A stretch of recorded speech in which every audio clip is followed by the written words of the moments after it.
Hello everyone, welcome back to online study. आज हम इस वीडियो में बात करेंगे सामान्य ज्ञान सार संग्रह जो हमारा वन लाइनर सीरीज चल रहा है। इसका ये सेट नंबर 14 है। उम्मीद है इससे पहले कि आपने बाकी के सभी पार्ट्स को देख रखा होगा और 1 से लेकर के 10 पार्ट तक का आपका मास्टर वीडियो भी दिया गया था। रिविजन्स कर लीजिएगा, इंपॉर्टेंट क्वेश्चंस का ये कलेक्शन है। तो चलिए फिर इस वीडियो को शुरू करते हैं।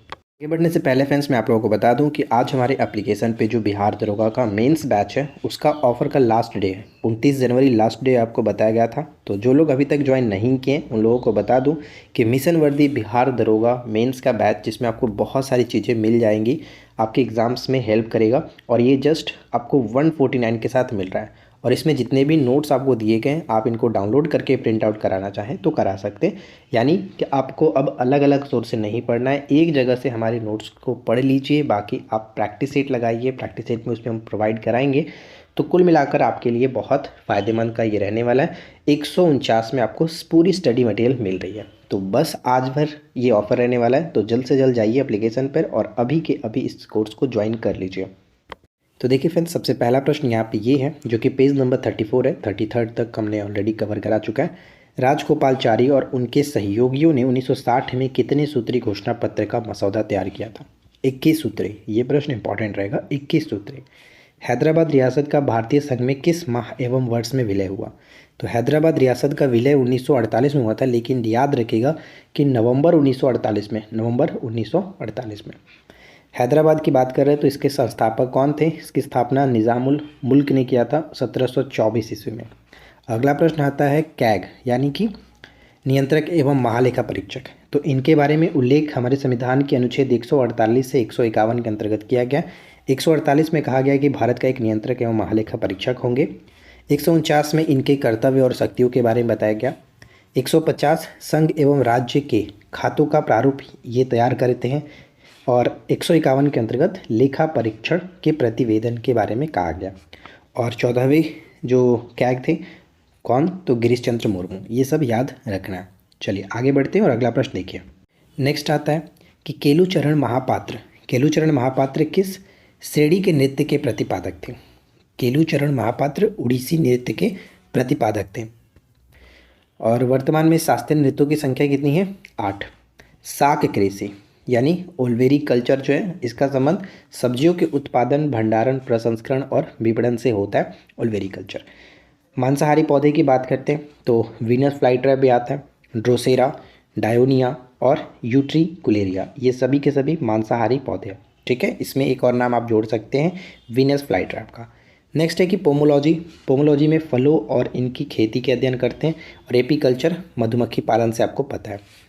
अब देखिए, अगर हम बात करें कि मांसाहारी जो पौधे होते हैं वो किस तरह के क्षेत्र में उगते हैं, तो उस क्षेत्र में उगते हैं जहाँ नाइट्रोजन की कमी होती है, वहाँ पर मांसाहारी पौधे उगते हैं। ठीक है।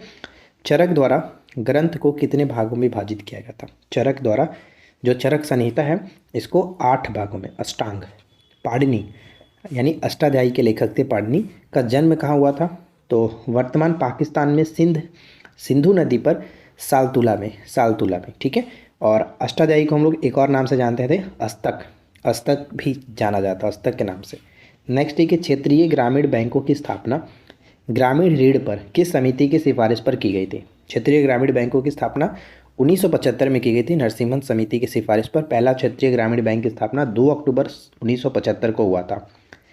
आगे बढ़ते हैं, अगला प्रश्न देखिए कि अनअकस्टम्ड अर्थ पुस्तक के लेखक कौन है? तो झुम्पा लहरी। इनकी अन्य जो पुस्तक है इंटरप्रेटर ऑफ मेलोडीज, साथ ही साथ द लोलैंड, ये 2 आप और भी याद रखेंगे। नेक्स्ट आता है चेतन भगत की जो प्रमुख पुस्तकें हैं, 5 point someone, two states, revolution 2020, half girlfriend. ये इनकी प्रमुख पुस्तकें हैं। नेक्स्ट आता है प्रियंका चोपड़ा की। देखिए एक पुस्तक यहाँ पे अनफिनिश्ड ए मेमोयर, पुस्तक के लेखक प्रियंका चोपड़ा जोनस। ठीक है। नेक्स्ट आता है हमारा कि उत्तरी ध्रुव से दक्षिणी ध्रुव को जोड़ने वाली संदर्भ जो रेखा है उसे किस नाम से जानते हैं? उत्तरी ध्रुव से दक्षिणी ध्रुव को जो जोड़ता है उसे हम लोग देशांतरीय याम्योत्तर कहते हैं, देशांतरीय याम्योत्तर रेखा है। और इनके बीच की जो दूरी होती है विषुवत रेखा पर सबसे ज़्यादा होगा 111.3 किलोमीटर अधिकतम, और सबसे न्यूनतम दूरी जो होगा इन ध्रुवों पर ही मिल जाता है, दोनों आपस में इस तरह से, तो 0 होता है। ठीक है, 0, न्यूनतम दूरी 0। किसी स्थान पर मानक समय निर्धारित करने का आधार होता है तो प्रमुख यामी उत्तर ही होता है। नेक्स्ट आता है आपका कि भौतिक मानचित्र में किन्हें शामिल किया जाता है, तो पर्वत, पठार, मैदान और महासागर को शामिल किया जाता है। ये क्वेश्चन आपसे कथन के रूप में पूछा जाएगा।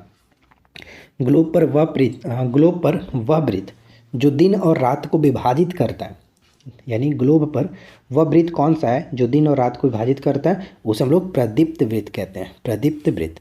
पृथ्वी का अपने अक्ष पर घूमना घूर्णन कहते हैं। घूर्णन, अपने अक्ष पर घूमना घूर्णन। पृथ्वी की सूर्य के चारों ओर एक स्थिर कक्षा में गति को परिक्रमण कहा जाता है। देखिए, एक होता है विषुव। विषुव बहुत इंपॉर्टेंट चीज़ है, ध्यान दीजिएगा कि प्रत्येक वर्ष में 2 बार विषुव होता है। यानी क्वेश्चंस पूछा जाता है कि एक साल में कितनी बार विषुव हो सकता है, तो 2 बार, ठीक है, जिसको हम लोग इक्विनॉक्स कहते हैं, इंग्लिश में इक्विनॉक्स कहा जाता है।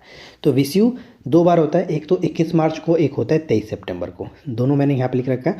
सूर्य की किरणें विषुवत रेखा पर सीधी पड़ती है और इसे ही विषुव कहा जाता है। एक होता है 21 मार्च को वसंत विषुव और 23 सितंबर को शरद विषुव। यानी 21 मार्च को क्या होता है, बसंत ऋतु चल रहा था तो बसंत विषुव कहेंगे, और सितंबर में क्या होता है, ठंडे का मौसम आने लगता है तो शरद विषुव कहते हैं। तो ये 2 चीज़ याद रखेंगे। नेक्स्ट आता है कि पृथ्वी को अपने अक्ष पर 1 डिग्री घूमने में कितना समय लगता है, तो 4 मिनट का समय लगता है। भारत का मानक समय कहाँ से गुजरता है, 82.5 डिग्री पूर्वी देशांतर से। ये ध्यान रखिएगा, पूर्वी देशांतर से होकर के गुजरता है। नेक्स्ट प्रश्न में बढ़ते हैं। अगला प्रश्न आता है हमारा कि आरोही कर क्या है। आरोही कर एक कर प्रणाली है जो कि कम आय वाले लोगों की तुलना में उच्च आय वाले लोगों से आय का अधिक हिस्सा एकत्रित किया जाता है, उसी को कहते हैं आरोही कर। दसकथिया किस राज्य में प्रचलित गाथा गीत गायन का एक रूप है, तो उड़ीसा के अंतर्गत। पोवाड़ा महाराष्ट्र में, कजरी उत्तर प्रदेश में और सोहर उत्तर प्रदेश और बिहार में। जॉर्ज यूल 1888 में अध्यक्ष बने थे भारतीय राष्ट्रीय कांग्रेस के, किस अधिवेशन में, तो इलाहाबाद अधिवेशन में। और ये पहले अंग्रेज थे, अंग्रेज अध्यक्ष थे, ये ध्यान रखेंगे। जॉर्ज यूल कलकत्ता में प्रसिद्ध एंड्रयू यूल एंड कंपनी के प्रमुख थे। प्रथम मुस्लिम अध्यक्ष के रूप में किसको जाना जाता है, तो बदरुद्दीन तैयबजी 1887 में मद्रास अधिवेशन की अध्यक्षता बदरुद्दीन तैयबजी ने किया था। पर्यावरण संरक्षण अधिनियम, ध्यान रखिएगा, 1986। वन्यजीव संरक्षण अधिनियम 1972 होता है। 21 अगस्त 1972 को पारित हुआ और 9 सितंबर को लागू हुआ था। तीई पर्वत नागालैंड में पड़ता है, नागालैंड के वोखा में, ठीक है, नागालैंड के वोखा में। मिकिर पहाड़ियों की बात करें तो ये असम के अंतर्गत, अबोर पहाड़ी अरुणाचल प्रदेश में, मिसमी अरुणाचल प्रदेश में, सब इम्पॉर्टेंट है। लुसाई पर्वत जो कि पटकाई पहाड़ियों का ही एक भाग है, ये मिजोरम के अंतर्गत आता है। आंशिक रूप से त्रिपुरा में ही देखने को मिलेगा, लेकिन ज़्यादातर इसका मिजोरम में है। किस नदी को व्यथ भी कहा जाता है, किस नदी को व्यथ कहा जाता है, तो झेलम नदी को। भारत में दहेज निषेध अधिनियम कब, 1961 में 1 मई 1961 को ये बना था। झारखंड में कृषि के आदिम रूप का मतलब कि जलाओ और जो बर्न एंड स्लैश जो होता है ना, उसको स्थानांतरित कृषि कह सकते हैं, तो ये कुरुआ कहते हैं। कुरुआ, जैसे मध्य अमेरिका तथा मैक्सिको में मिल्पा कहते हैं। ब्राज़ील में इसको रोका कहा जाता है। इंडोनेशिया और मलेशिया में लडांग कहते हैं। उस तरह से मध्य प्रदेश में जो स्थानांतरित कृषि का रूप है वेवर या दहिया कहलाता है। पोडू या पेड़ा जो है ये आपका आंध्र प्रदेश में कहते हैं। पामाडाबी, कोमन या फिर ब्रिंगा ये उड़ीसा के अंतर्गत प्रचलित है। कुमारी पश्चिमी घाट में कहा जाता है, पश्चिमी घाट में कुमारी। और खील हिमालयी क्षेत्र में स्थानांतरित कृषि का नाम खील होता है। अगला जो प्रश्न है वह है भाजा गुफाएं। भाजा गुफाएं कहाँ पर है, तो महाराष्ट्र के अंतर्गत पुणे में, ठीक है।